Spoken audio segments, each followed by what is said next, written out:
Assalamualaikum warahmatullahi wabarakatuh. Perkenalkan, nama saya Nanda Fadila Uswati, NIM D1A020381. Di video kali ini saya akan menjelaskan terkait tentang positivisme hukum. Sebelum kita ke inti materi, terlebih dahulu kita harus mengetahui apa sih yang dimaksud dengan positivisme hukum.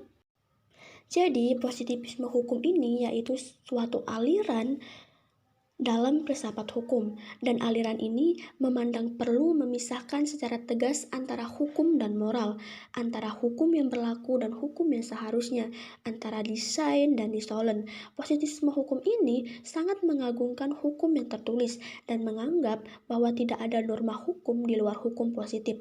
Bagi aliran ini, semua persoalan masyarakat harus diatur dalam hukum yang tertulis.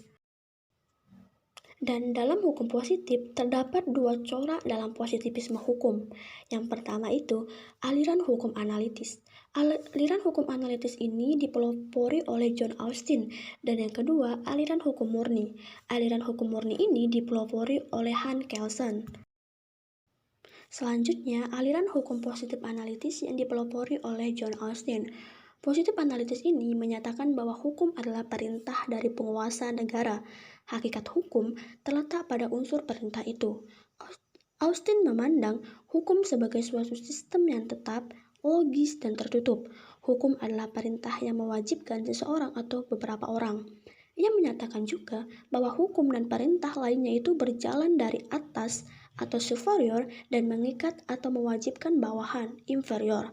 Pihak superior yang menentukan apa yang diperbolehkan, dan kekuasaan superior memaksa orang lain untuk menaatinya.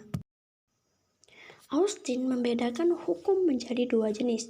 Yang pertama itu hukum dari Tuhan untuk manusia, dan yang kedua hukum yang dibuat oleh manusia. Hukum yang dibuat oleh manusia ini dibedakan lagi menjadi dua bentuk. Yang pertama, hukum yang sebenarnya yaitu hukum positif, yaitu hukum yang dibuat oleh penguasa dan hukum yang disusun oleh manusia secara individual untuk melaksanakan hak-hak yang diberikan kepadanya.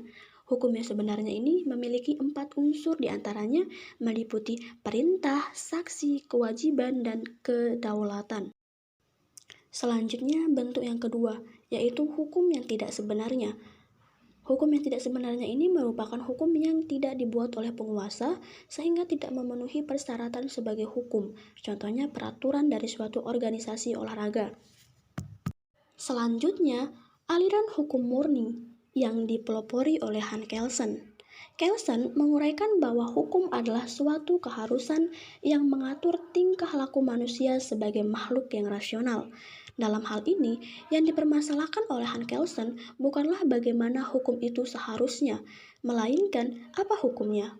Meskipun hukum itu solen kategori, namun yang digunakan adalah hukum positif, bukan hukum yang dicita-citakan.